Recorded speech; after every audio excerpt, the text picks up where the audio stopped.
Okay students, अभी हम देखेंगे कि रीसैम्पलिंग और बूटस्ट्रैप रीसैम्पलिंग में क्या फ़र्क है। तो रीसैम्पलिंग में मैंने यहाँ पे डेटा लिया हूँ और बूटस्ट्रैप रीसैम्पलिंग में भी मैंने बहुत सारे डेटा लिया हुआ है यहाँ पे। तो हम देखते हैं रीसैम्पलिंग में क्या हो रहा है कि ये जो मेरा सैम्पल है, मतलब पॉपुलेशन, मतलब बहुत सारा डेटा था और वो बहुत सारे डेटास के अंदर से मैंने ये मेरे सैम्पल्स इकट्ठा किया हूँ।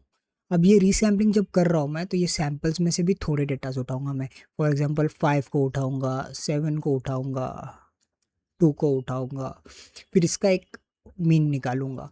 तो कैलकुलेटर में इनपुट करूंगा मैं मेरे नंबर्स को, 5 plus 7 plus 2 divided by number of observation. ठीक है, तो मैं मेरे सैम्पल्स का मीन निकालूंगा ऐसा कर करके, फिर ये लूँगा और फिर इसका मीन निकालूंगा और इसका।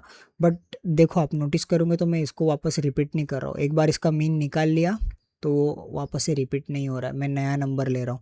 तो इसको बोलते हैं रीसैम्पलिंग। और ऐसा कर करके मैं सबके मीन निकालूंगा और अपना स्टैंडर्ड डिविएशन देखूंगा कि कितना डिविएट हो रहा है। और सिमिलरली अपना बूटस्ट्रैप रीसैम्पलिंग में क्या करेंगे, अभी समझो कि लास्ट एग्जांपल में हमने कौन सा लिए थे, ये लिए थे, 5 लिए थे, 7 लिए थे और 2 लिए थे। ये 3 का मीन निकाले थे। फिर नेक्स्ट एग्जांपल में हमने 3 1 6 लिए थे। बट अभी या क्या करूँगा मैं कि एक बार ये इसका मीन निकाल लिया जो अपना आया था 4.6।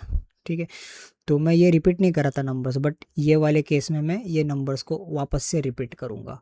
तो फॉर एग्जांपल यहाँ पे मैं वापस से 5% लूँगा, 3% लूँगा, 7% लूँगा, 1% लूँगा, फिर इसका मीन निकालूंगा। अभी 3% लूँगा, 7% लूँगा, 1% लूँगा और 2% लूँगा, इसका मीन निकालूंगा। बट अब नोटिस कर रहे हो 3 को मैंने वापस से रिपीट किया, ऐसा 7 को भी मैंने वापस से रिपीट किया, बट कुछ नया नंबर भी यूज़ कर रहा हूँ। तो इसमें रिपीटिंग चलता है, तो इसके अंदर इतना फ़र्क नहीं पड़ता रिपीट वगैरह होएगा नंबर, बिकॉज ये बूटस्ट्रैप रीसैम्पलिंग कर रहे हम। मतलब एक बार मीन निकाल रहे हम तो उसको वापस से अपने सैंपल में फेंक रहे, ताकि रैंडमली सिलेक्ट होने के चांसेस वापस बढ़ जाए। इसको ऐसे तरीके से समझो। या तो एक प्रैक्टिकल एग्जांपल समझोगे, तो अगर आप हाउजी गेम खेल रहे हो और आप पाउच में से नंबर्स निकाल रहे हो, तो एक बार नंबर्स निकाल के आप बाहर रख दिए वो नंबर को, तो आप वो नंबर वापस से नहीं निकाल सकते। करेक्ट, आप अगर पाउच में से बाहर रख दिए नंबर, तो वो नंबर आप वापस अंदर से नहीं निकाल सकते, क्योंकि आपने वो ऑलरेडी निकाल लिया हो।